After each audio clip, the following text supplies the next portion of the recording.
Пакараць як мага больш за што заўгодна. Гэтак новыя судовыя разбіральніцтвы ў сваіх справах ацэньваюць лідары апазіцыі. Чарговы дзень помсты і ціску на апанента ўлады для Анатолія Лябедзькі і Віталя Рымашэўскага закончыўся буйнымі штрафамі.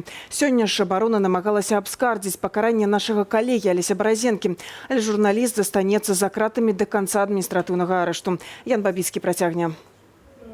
Меліся судзіць за марш недармаедаў у Магілёве, а пакаралі за абарону курапатаў. Ажно 1150 рублёў фінансавага пакарання давядзецца заплаціць кіраўніку аб'яднанай грамадзянскай партыі Анатолію Лябедзьку. Суддзя цэнтральнага раёну Вікторія Шабуня прызнала яго вінаватым ва ўдзеле ў несанкцыянаванай акцыі 24 лютага.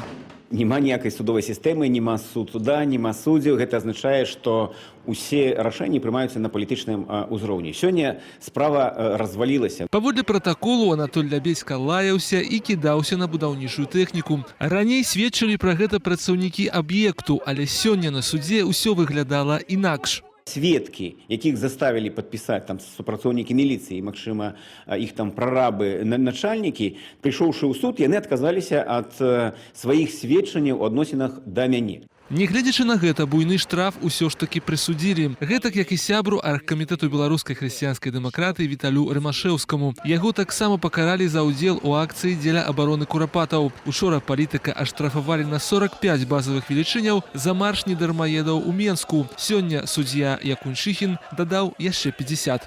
Я думаю, что мое прозвище просто унесено у спісе тых людзей, которые мусяць быць як мага больш пакараны за што б заўгодна. І яны зараз, ведаеце, у мяне наступны суд на днях будзе, уже суд Мінскага раёну будзе разглядаць мою справу за удзеле ў мітынгу ў Бабруйску. Жорсткі ціск не спыняецца і ў дачыненні працаўнікоў незалежных медыяў. Не ўдалася абскардзіць прысуд журналісту Белсату Александру Баразенку. 27 сакавіка ён атрымаў 15 сотняў арышту за нібыта дробнае хуліганства. З самага пачатку Александр не прызнаваў сваёй віны. Сам факт скаргі ён мае вялікае значэнне, бо ён дазваляе ўжо пасля таго, як Саша выйдзе на волю, далей абскарджваць гэта ў Верхоўным судзе і далей уже ў міжнародных структурах. Падчас сённяшняга разбірання ў Менскім гарадскім судзе адвакат журналіста паказаў відэа з камеры, якое даводзіць, што Александр Баразенка на акцыі 25 сакавіка нічога не парушаў. Падчас сустрэчы з амапаўцамі ён адно паведаміў, што выконвае прафесійныя абавязкі.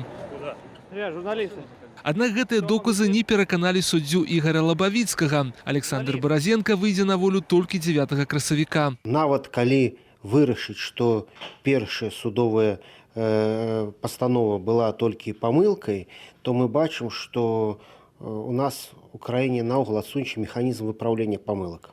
Гэта тычыцца не толькі дадзенай судовай пастановы, дадзенага судовага працэсу, але і ўсяго, што адбываецца ў краіне. А за гэтым стаяць відавочныя палітычныя матывы. Як цвердзяць іншыя пакараныя сотнямі, дайсці сваіх правоў пасля судовых рашэнняў за кратамі было немагчыма. Нам на суде сказали, что у нас, грубо говоря, на обжалование 5 дзён было. Але нам не давалі ні пастанаўлення, не давалі ні ручку. А за Крэсціна выходзяць усё новыя арыштанты. Дзякуючы ім становіцца вядомы лёс тых, хто застаецца за кратамі. Сёння пабачыў Максіма Вінярскага таксама, але ў яго такі стан не вельмі добры, бо, па-перше, ён на галадоўцы ўсё ж такі бачна, што такі трыху кволы. Ну і яшчэ ў яго вока было амаль усё ў крыві. Максім Вінярскі ўжо меўся выйсці на свабоду, але паводле тых, хто адбываў разам з ім пакаранне, актывісту падоўжылі арышт яшчэ на 10 сотняў. Агулам пад адміністратыўныя арышты за ўдзел у апошніх акцыях нязгоды ў Беларусі трапілі больш за 230 асобаў. Чарговыя 1,5 сотні пакараныя штрафамі. Ян Бабіцкі, Белсат.